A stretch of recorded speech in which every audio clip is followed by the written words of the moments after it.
Hi everyone. First year second semester का subject है plant pathology. आज हम पढ़ने वाले हैं प्लांट पैथोलॉजी का इंट्रोडक्शन। इसमें हम पढ़ेंगे कि प्लांट पैथोलॉजी क्या होता है, प्लांट डिजीज़ क्या होता है और उसमें कौन कौन से इम्पॉर्टेंट टर्म्स होते हैं जो हमको पता होना चाहिए। Okay, so let's start.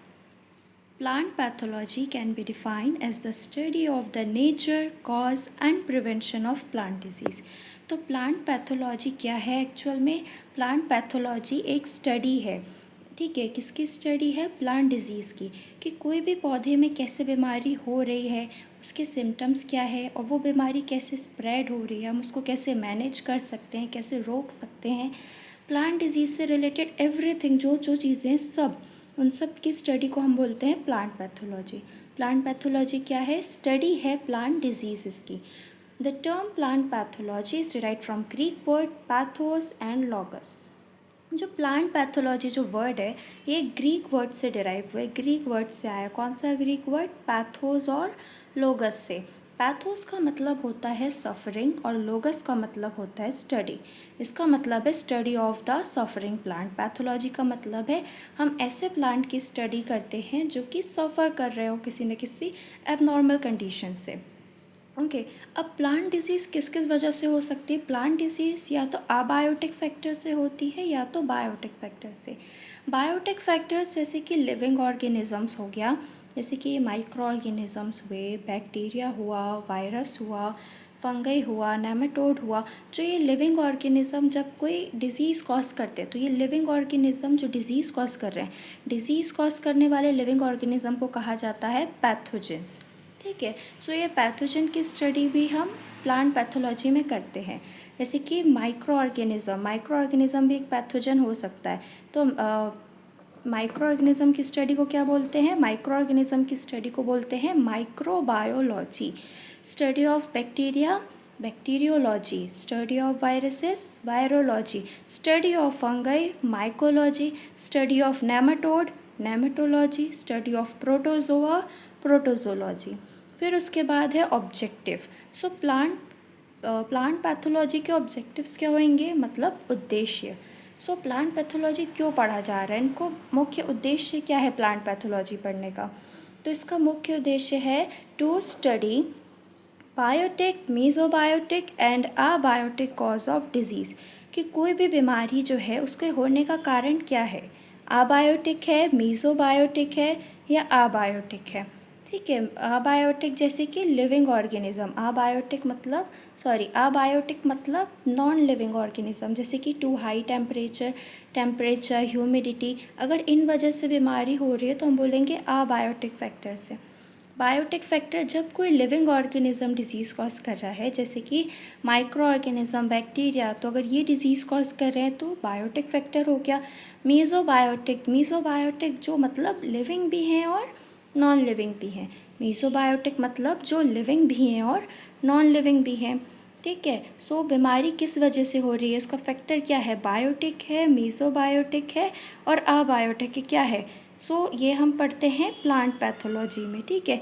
और मीज़ोबायोटिक में आता है जैसे कि वायरसेस हो गया, विरोइड्स हो गया, तो ये मीज़ोबायोटिक में आता है। फिर सेकेंड है इसका to develop methods of management of plant disease. Plant disease, अब किसी पौधे में कोई बीमारी हो रही है तो हम उसको कैसे मैनेज कर सकते हैं, कैसे प्रिवेंट कर सकते हैं, ये इसके बारे में भी हमें कैसे पता चलेगा? प्लांट पैथोलॉजी में पता चलता है, ठीक है। फिर उसके बाद है इम्पॉर्टेंस। अगर हम इम्पॉर्टेंस की बात करें तो प्लांट पैथोलॉजी की क्या इम्पॉर्टेंस है? So plant pathology has advance the knowledge to protect the crop from losses due to disease. देखो, अब क्या होता है कि अगर कोई क्रॉप में अगर कोई बीमारी होती है जिसकी वजह से क्रॉप ख़राब हो जाएंगी तो क्या होगा? प्रोडक्टिविटी कम होगी। अब हमको प्रोडक्टिविटी क्या करना होता है? हमेशा इंक्रीज़ करना होता है। तो हम अगर हमको प्लांट पैथोलॉजी का नॉलेज है अच्छे से तो हम क्रॉप को डिजीज़ होने से रोक लेंगे, बचा लेंगे क्रॉप्स को, जिसकी वजह से क्या होगा? क्रॉप प्रोडक्टिविटी हाई होगी। फिर है with the knowledge of mode of disease spread many disease can now be manage. अगर हमें ये पता है कि डिज़ीज़ कैसे फैल रही है, कोई बीमारी कैसे फैलती है, तो हम उस डिज़ीज़ को क्या कर सकते हैं? पहले ही होने से रोक सकते हैं। फिर है the science of plant pathology has contributed disease free certified seed production. Disease free seed production हो रहा है किस वजह से, प्लांट पैथोलॉजी की वजह से। और रेजिस्टेंस वैरायटी की भी सीड प्रोड्यूस हो रही है जिसमें डिजीज़ नहीं लग सकती है, वो उस पर्टिकुलर डिजीज़ की क्या हो जाएंगी, रेजिस्टेंस हो जाएंगी। ठीक है, सो हमने प्लांट पैथोलॉजी समझा कि प्लांट पैथोलॉजी क्या है, स्टडी है। किसकी स्टडी है, प्लांट डिजीज़ की स्टडी है। अब हम जानते हैं कि प्लांट डिजीज़ क्या होता है। Plant disease is an abnormal condition of a plant caused by pathogen or unfavorable environment factors which affect the plant's normal growth, development and functioning। देखो, कोई भी प्लांट की नॉर्मल कंडीशंस क्या होती हैं, जैसे कि कोई प्लांट है जो उसकी यंग लीव्स हैं, वो किस कलर की होंगी, ग्रीन कलर की होंगी। फ्लावर्स कैसे होंगे, कलरफुल होंगे, फ्रूटिंग होगी उसमें। लेकिन जब किसी प्लांट में एबनॉर्मल कंडीशंस आती हैं, जब एबनॉर्मल कंडीशंस आती हैं, जैसे कि जो यंग लीव्स है वो येलो कलर की हो जाना, ठीक है, यंग लीव्स में पैचेस दिखना, पर्पल या ब्लैक कलर के पैचेस, स्पॉट्स दिखना, फ्रूटिंग में ब्लैक स्पॉट्स हो जाना, फ्लावर में ब्लैक स्पॉट्स हो जाना, तो ये कंडीशन कैसी है, एबनॉर्मल है, नॉर्मल नहीं है। ठीक है, तो ये कंडीशन जब होती है किसी प्लांट में तो हम बोलेंगे कि उस प्लांट को क्या है, उस प्लांट को डिजीज़ है। क्या है, प्लांट डिजीज़ है। अब ये प्लांट डिजीज़ किन किन वजह से हो सकती है, या तो लिविंग फैक्टर से या तो नॉन लिविंग फैक्टर से। लिविंग फैक्टर जैसे कि फंगई हो गया, बैक्टीरिया हो गया, वायरस हो गया, तो ये सब जो डिज़ीज़ कॉज करते हैं ये पैथोजन कहलाते हैं। और या फिर अनफेवरेबल इन्वायरमेंट से भी हो सकता है, जैसे कि ह्यूमिडिटी, टेम्परेचर, लाइट। ठीक है, अब कोई भी उसमें प्लांट डिजीज, किसी भी पौधे में अगर बीमारी होती है, प्लांट डिजीज़ होती हैं, तो हमको क्या क्या अफेक्ट करती है, वो देखो, उसकी ग्रोथ अफेक्ट करती है, डेवलपमेंट अफेक्ट करती है, फंक्शनिंग अफेक्ट करती है। तो प्लांट डिजीज़ जब होती है तो ये सारी चीज़ें अफेक्ट होती हैं। जैसे एग्जांपल है wilt in tomato, rust in wheat. अब अगर हम प्लांट डिजीज़ की प्रॉपर डेफिनेशन की बात करें, so plant disease is a malfunctioning process in a plant cells and tissue caused by continuous irritation from pathogen or environmental factors resulting in development of symptoms। ठीक है, सो ये proper definition है plant disease की। अब बारी है, हमने क्या पढ़ा, प्लांट पैथोलॉजी का इंट्रोडक्शन पढ़ा कि प्लांट पैथोलॉजी क्या होता है, और पैथोजेंस के बारे में पढ़ा। और फिर उसके बाद हमने क्या पढ़ा, उसकी इम्पोर्टेंस पढ़े, ऑब्जेक्टिव्स पढ़ा, प्लांट डिजीज़ क्या होती है वो पढ़ा। अब अगर हम प्लांट पैथोलॉजी पढ़ रहे हैं, अगर हम प्लांट पैथोलॉजी पढ़ रहे हैं तो हमको कुछ इम्पॉर्टेंट टर्म्स भी पता होना चाहिए प्लांट पैथोलॉजी के। ठीक है, तो वो टर्म्स क्या हैं, ठीक है, तो अब इम्पॉर्टेंट टर्म्स पढ़ते हैं जो प्लांट पैथोलॉजी की स्टडी में बहुत इंपॉर्टेंट है। स्टार्ट करते हैं डिजीज़ साइकिल से। तो डिजीज़ साइकिल क्या होती है, the chain of events involve in disease development. कोई भी बीमारी जब होती है तो वो एक ही बार में नहीं हो जाती, वो बीमारी होने में क्या लगता है, वेरियस ऑफ स्टेप्स लगते हैं। बीमारी होने में क्या लगता है, वेरियस ऑफ स्टेप्स लगता है। जैसे कि जो पैरासाइट है वो पहले होस्ट बॉडी में आएगा, फिर उसके बाद इनोक्यूलेशन करेगा, फिर अपनी रिप्रोडक्शन करके अपनी वो बढ़ाएगा, ठीक है, पॉपुलेशन। तो कोई भी बीमारी सेटअप करने में भी वेरियस ऑफ स्टेप्स लगते हैं। तो जो वेरियस ऑफ स्टेप्स लगते हैं बीमारी होने में, इसी को हम क्या बोलते हैं, डिजीज़ साइकिल। इसी को बोला जाता है डिजीज़ साइकिल। फिर है एंटीबायोटिक। एंटीबायोटिक क्या होएगा, a complex chemical substance produced by one microorganism that inhibit or kill other microorganism। Okay, जब हम एक माइक्रो ऑर्गेनिज्म से कोई ऐसा सब्सटेंस निकाले, ऐसा केमिकल सब्सटेंस निकाले जो दूसरे माइक्रो ऑर्गेनिज्म को किल करने में हेल्प करे, जो दूसरे माइक्रो ऑर्गेनिज्म को किल करने में हेल्प करे, तो वो जो केमिकल सब्सटेंस है वो केमिकल सब्सटेंस एंटीबायोटिक कहलाएगा। एंड देखो, एक माइक्रो ऑर्गेनिज्म से केमिकल सब्सटेंस निकाला गया दूसरे माइक्रो ऑर्गेनिज्म को किल करने के लिए, तो जो केमिकल सब्सटेंस निकाला गया है उसको बोलते हैं एंटीबायोटिक, बोलते हैं एंटीबायोटिक। फिर है एंटीबॉडी। एंटीबॉडी और एंटीजन क्या होता है, देखो, एंटीजन पहले समझते हैं, any foreign chemical that induce antibody formation in animals. Antigen क्या है, एनी फॉरेन केमिकल। एंटीजन एक ऐसा बाहरी मटेरियल है जो हमारी बॉडी का नहीं है। फॉरेन केमिकल मतलब जो हमारी बॉडी का नहीं है, हमारी बॉडी से बाहर का है। ठीक है, तो ऐसा केमिकल जो हमारी बॉडी का नहीं, हमारे बॉडी से बाहर का है।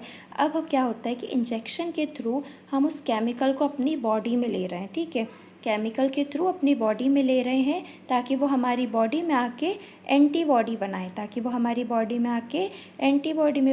तो जो बाहरी मटेरियल है जो हम अपनी बॉडी में ले रहे हैं एंटीबॉडी बनाने के लिए, उस केमिकल को बोलेंगे एंटीजन। ठीक है, और एंटीबॉडी क्या होता है? A specific protein formed in the blood of warm blood animals in response to injection of an antigen.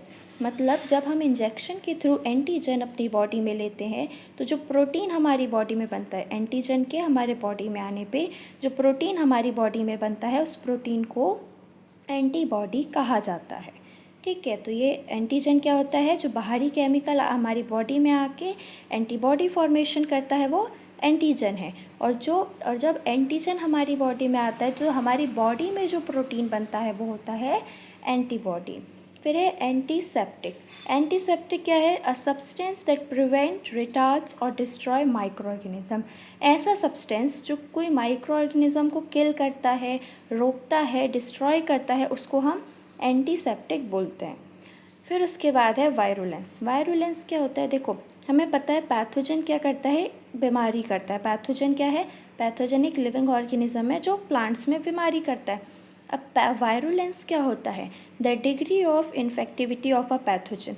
कोई भी पैथोजन कितनी डिग्री इन्फेक्शन कर सकता है, उसे हम बोलते हैं वायरुलेंस। क्या बोलते हैं? वायरुलेंस। अवायरुलेंस क्या होगा? The inability of a pathogen to cause disease. जब कोई पैथोजन, देखो पैथोजन का क्या काम होता है? बीमारी करना।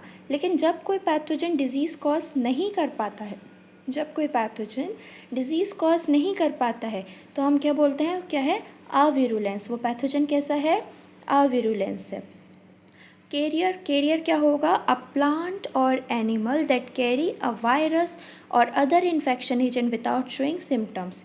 कोई ऐसा प्लांट या एनिमल जिसके अंदर वायरस है लेकिन बीमारी नहीं है। ठीक है, ऐसा एनिमल या प्लांट जिसके अंदर वायरस है, वो उसको कैरी कर रहा है लेकिन वो उसके सिम्टम्स शो नहीं कर रहा, मतलब बीमारी वो अंदर रख रहा है लेकिन वो बीमारी उसको नहीं है, तो ये वो ऐसे प्लांट्स और एनिमल्स क्या कहलाएंगे? कैरियर कहलाएंगे। डायग्नोस्टिक क्या होगा? A distinguish characteristic serving to identify the presence of disease. किसी भी पौधे में या एनिमल में डिजीज़ है या नहीं, इसको पता करने के लिए हम क्या बोलते हैं? बीमारी है या नहीं, इसको पता करने को ही हम बोलते हैं डायग्नोस्टिक। तो कोई भी बीमारी बॉडी में है या नहीं, इसको पता करने को बोलते हैं डायग्नोस्टिक। फिर आगे की और टर्मिनोलॉजी है डिजीज़ सेवरिटी। सो डिजीज़ सेवरिटी क्या होती है? The amount of tissue that is disease. अब किसी भी प्लांट का कोई टिश्यू है तो किसी भी टिश्यू में कितनी बीमारी है, कितने अमाउंट ऑफ टिश्यू डैमेज है, कितने अमाउंट ऑफ टिश्यू में बीमारी है, इसको हम बोलते हैं डिजीज़ सेवरिटी। होस्ट क्या होता है? The plant or in which a parasite lives and from which it obtain its food. कोई भी प्लांट में देखो क्या होता है कि कोई एक प्लांट है या एनिमल है तो उसके बॉडी में जब कोई पैरासाइट आके रहता है और उसी से फूड ऑब्टेन करता है, तो जिस प्लांट या एनिमल पे वो आके रह रहा है उसको हम बोलते हैं होस्ट। क्या बोलते हैं? होस्ट। फिर है इनोक्यूलम क्या होता है?